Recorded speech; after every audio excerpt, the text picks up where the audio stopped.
Hello to everybody. I invite you today to a very interesting talk about a topic about the role of allergy prevention. First of all, why this topic is still relevant and highly important to be discussed. We know that the prevalence still has increased, especially in children. We also aware of the fact that 30 to 40% affected by one or more allergic condition. There is no curative treatment available.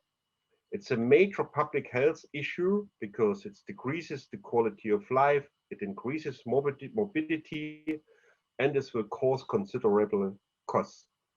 So I think that's why it's important to think about primary prevention strategies. And we know also that it's a multifactorial a disease, and we cannot speak about everything. So that's why the focus today is that we will speak about the differential influence of different hydrolyzed infant formula in the context of allergy prevention. And it's my great pleasure to introduce Dr. Andrea Von Berg, I think well known already, as she is very often author or a co-author of publications linked to the GINI study. And this is the aim of our talk. We would like to discuss with Andrea the role of different hydrolysates and the latest results from the world's largest prevention study. And it's my pleasure to introduce Andrea. Andrea, would you like to say something about you? Yes, thank you very much. Hello, everybody. Thank you to have invited me to this talk. I always like to talk about the GINI study, the German Infant Nutritional Intervention Study. And to myself, I'm with the GINI study since the very beginning, which was the first patient in 1995. And we have now finished the 20-year follow-up of this study. The GINI study, as you said, is the largest study in this field on allergy prevention with certain hydrolyzed formulas. We included in the beginning 2,252 children with high risk for allergy. And at the 20-year follow-up, we still had more than 50% as well in the ITT analysis, as well in the per protocol analysis. Andrea, if I may just ask you, because you already started talking about the GINI study in the sense, what do you think, what makes the GINI study so special? I think it is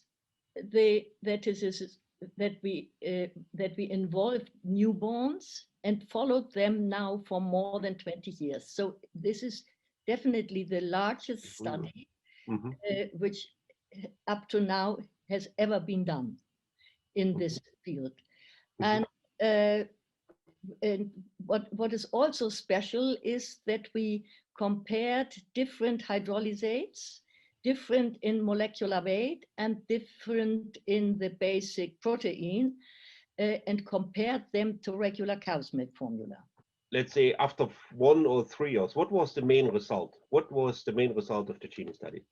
There are some really important results. First of all, the onset of effect is very early. The children, maybe I have to say that the children, we recommended to the newborn for the newborn babies breastfeeding, exclusive breastfeeding, but if this was not possible, then the children received randomized and double-blind and prospective one of 4 formulas: the partial hydrolyzed whey formula, extensively hydrolyzed whey formula, an extensively hydrolyzed casein formula, and the regular cow's milk formula, to be fed if breast milk was not possible. So only after the duration of the intervention was 4 months only. So only after 4 months of giving the formula, we saw an effect very early. The first time that we saw the children and examined the children after birth was at 1 year. and we saw that there already the effect had started. There was a significant effect of the partial hydrolyzed whey and the extensively hydrolyzed casein on the appearance of occurrence of atopic dermatitis.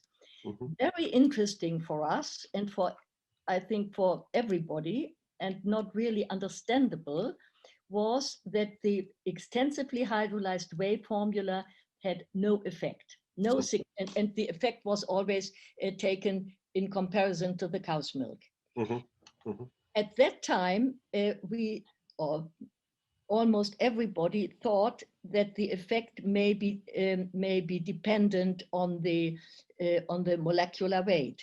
So nobody understood actually what was the reason that an extensively hydrolyzed whey and an extensively hydrolyzed casein are so different in the effect, and that a partial hydrolyzed whey had a very similar effect to the extensively hydrolyzed casein formula. So that was one thing. And this second then is that it was always discussed whether an early effect of nutritional intervention may be just a short effect, and later on, if you stop the intervention, then there will be a rebound. A rebound, yeah. At 3 years, we still found the significant effect of the partial hydrolyzed whey and the extensively hydrolyzed casein on atopic eczema, but not with the extensively hydrolyzed whey formula. So up to 3 years, we realized there is no rebound effect. Okay. Allergy prevention might be a very broad topic. Yeah. But what we can at least say from the GINI study, the worldwide biggest study, that you clearly saw an effect on the development of atopic eczema. Yeah. You saw it after 1 year, you saw it after 3 years. And how was it after 6, 10, and 15 years? It was exactly the same. So what was the main result after 20 years that was just published? It was just published. It was a significant effect on asthma, on the prevalence of asthma between 16 and 20 years, so after 15 years. And that was with the partially hydrolyzed whey formula and the extensively hydrolyzed casein formula in the intention to treat population, so all together. We didn't find, that's interesting, we didn't find an effect, a significant effect on allergic rhinitis, but we still found a significant effect with both formulas, partial hydrolyzed whey and extensively hydrolyzed casein, on atopic eczema.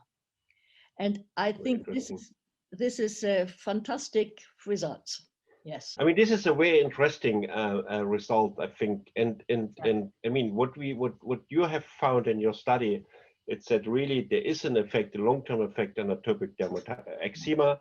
There is an effect between 15 and 20 years on asthma, but the effect is specific to specific hydrolysates. Yeah. So this is not, yeah.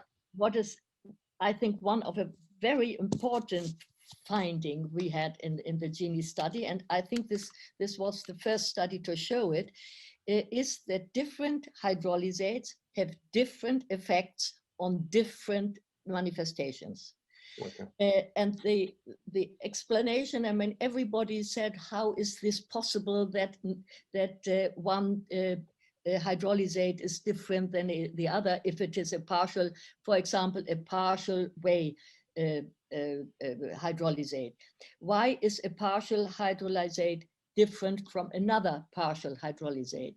And our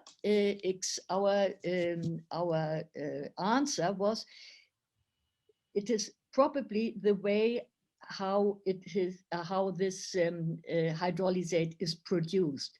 That is, at which end of the, or at which point of the protein is it cut by the hydrolyzing process. And this also means that many meta-analyses who took different hydrolysates in one pot, they have quite different results than if you only look at the results of one certain hydrolysate. Yeah. Thank you very much for your time. It was Pleasure. a really exciting discussion with you, and we know all now with this online platforms and everything. So it was very interesting for me, and I hope it will be an interesting talk that our participants will follow. And now personally, I wish you all the best, and stay safe, and thank you very much. Yes. Okay. See Bye you. bye. Bye bye.